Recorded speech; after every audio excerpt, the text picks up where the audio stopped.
সমুদ্রের গভীর থেকে চিংড়ি মাছ ধরার জাল তোলা হচ্ছে। এই যে চলে আসলো, এটাকে আমরা টলডুর বলি। এটা সমুদ্রের অনেক গভীরে ছাড়তে হয়। তো দুই পাশে চারটা থাকে আর মুহূর্তে হচ্ছে গিয়ে জাল চারটা, তো চারটা চারটা আটটা জাল সহ। তো এই যে চলে আসলো, জাল যখন সমুদ্রের গভীরে ছাড়া হয় এই টলডুরগুলো মূলত এই জালটাকে ওপেনিং রাখে। যখন জাল উঠানো হয় তখন কিন্তু ওই ড্রাগের মধ্যে একজন ফিশারম্যান ভাই যেতে হয়, তারপরে কিন্তু আইলা রশি নিতে হয়। আইলা রশি আমাদের নেওয়ার জন্য এখানে লক লাগিয়ে দিল। তো এখন কিন্তু সবাই মিলে এই রশিটাকে টানবে, টেনে কিন্তু ব্যাগের ভিতর যে সমস্ত মাছ জমা হয়েছে সেই ব্যাগটাকে কাছে নিয়ে আসবে। তারপরে এই রশির মাধ্যমে কিন্তু ব্যাগটাকে জাহাজে উঠানো হবে। আপনার ধৈর্য সহকারে সম্পূর্ণ ভিডিওটা দেখুন, দেখে অন্যদেরকে দেখার সুযোগ করে দিন। জাহাজের দুই পাশে মোট চারটা জাল, চারটা জালের ব্যাগের মধ্যে কি পরিমাণ মাছ জমা হয়েছে আপনারা দেখতে থাকুন। এখানে অনেক পরিমাণ মাছ জমা হয়েছে আশা করি। আর যে চিংড়ি মাছগুলো আমরা পেয়ে থাকি এগুলো অনেক বেশি দামি, যেগুলোকে আমরা হোয়াইট চিংড়ি বলি, ব্রাউন বলি, রেড চিংড়ি বলি। তারপর হচ্ছে কি আরেকটা হচ্ছে লবস্টার। জাহাজের বাম পাশে যে দুইটা জাল ছিল এই দুইটা জাল উঠানো হয়েছে। এই ব্যাগের মধ্যে যে পরিমাণ মাছ জমা হয়েছে এই মাছগুলো এখানে ডালা হচ্ছে। তো ওই পাশের জালটা কিন্তু উঠানো হয়েছে।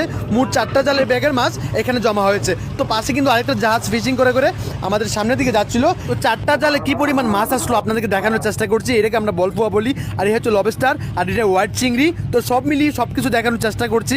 আপনার ভিডিওটা ধৈর্য সহকারে দেখুন।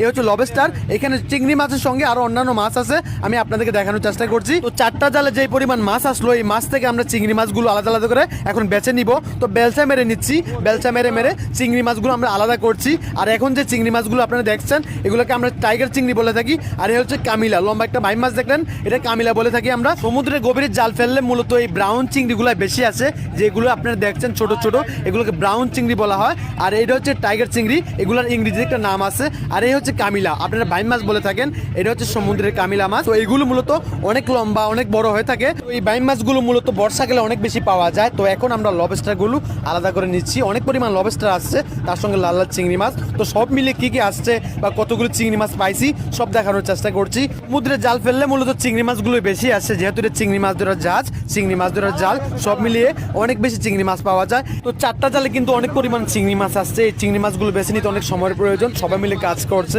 এই চিংড়ি মাছগুলো এখন বেছে নিবে, বেছে নিয়ে কিন্তু আবারও গ্রেডিং করতে হবে। তো যেহেতু এখন সমুদ্রে কম মাছ পড়ছে, খুব কম মাছ পাওয়া যাচ্ছে, তো এখন এখানে যে পরিমাণ মাছ আসছে সমস্ত মাছ কিন্তু আমরা বেছে নিব। তো এখন আমার হাতে যে মাছটা দেখতেছেন আপনারা, এটাকে আমরা সমুদ্রের ভাষায় বলপুয়া বলে থাকি। এই মাছটা অনেক বেশি বড় হয়ে থাকে, সব সমুদ্রেই পাওয়া যায়, কিন্তু এই মাছটা অনেক সুস্বাদু, আবার অনেক বেশি দাম। তো এই মাছটা খুব কম আসে। সমুদ্রের গভীর থেকে চারটা জাল তুলে যে পরিমাণ মাছ পেয়েছি, সমস্ত মাছ থেকে এই চিংড়ি মাছগুলো আমরা আলাদা করে বেছে নিয়েছি। এগুলো লাল চিংড়ি, সবচেয়ে দামি চিংড়ি সমুদ্রের, আমাদের বঙ্গোপসাগরের। আর এগুলোকে আমরা টাইগার চিংড়ি বলে থাকি সমুদ্রের ভাষায়, ফিশারম্যানদের ভাষায় টাইগার চিংড়ি। আর এগুলো অনেক বেশি দামি, এর ব্লগে কিন্তু